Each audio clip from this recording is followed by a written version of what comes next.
Understanding how to test pH in your water is crucial to understanding the performance of your ionizer.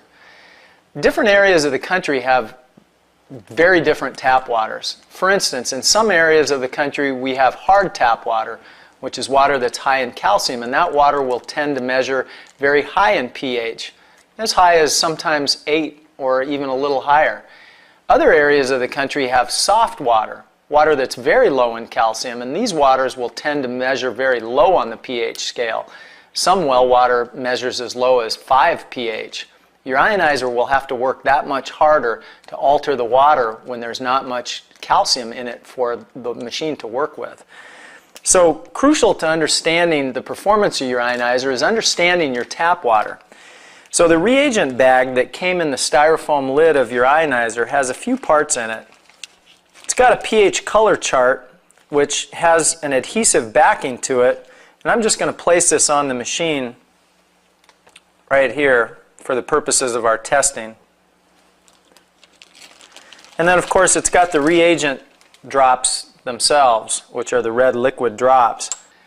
The top of the styrofoam packaging also has 3 glass test tubes, and I'm going to use one of those here to test the tap water. Testing the pH is going to be the same whether we're testing tap water, acidic water, or alkaline water.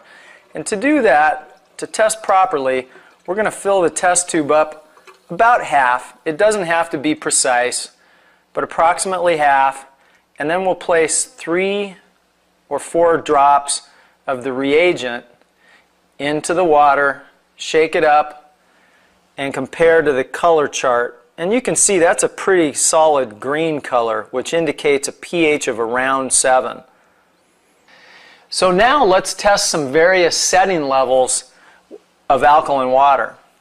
To do this, we'll turn the machine on to a nice easy flow about half. Alkaline water selected. And we're going to test a level 2 pH. So we'll fill the test tube up about half. Add our 3 or 4 drops. Shake it up. And now you can see that that's a nice solid blue color, which would be an 8, maybe an 8.5.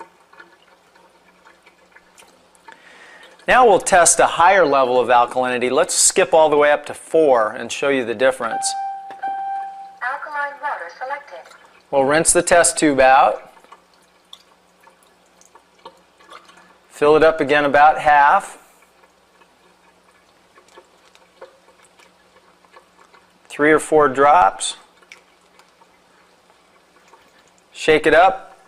And you can see that that's a nice dark purple. That's probably in excess of 10, I'd guess, somewhere around a 10.5. Most people wouldn't want to drink this level of alkalinity. Some do. Next, I'd like to show you a crucial concept and demonstrate this for you. Flow rate has a very definite impact on performance in your ionizer. A very fast flow rate and the water is not processing in the machine for very long and won't receive very much alteration. A very slow flow rate means the water is in there processing for a long time. So to demonstrate this, I'm going to turn the flow on to about a medium. Alkaline water selected. We're going to select alkaline level 2, and we'll start by testing the water at this baseline measurement. Filling it up about half. Adding our drops. And again, you can see that that's a nice solid blue color, maybe an 8.5. Now without adjusting the alkaline setting, I'm going to slow the flow down. You can notice the slower flow by the reduced amount coming out of your spout, almost a trickle. We'll fill the tube up about half again. And add our 3 or 4 drops and shake it up, and now you can see that that water is purple. I haven't adjusted the alkaline setting, I've simply adjusted the flow rate. So use the flow control valve as a way to fine-tune your performance. Slower flow, more alteration, higher pH, Fast flow, lower pH. It's very simple.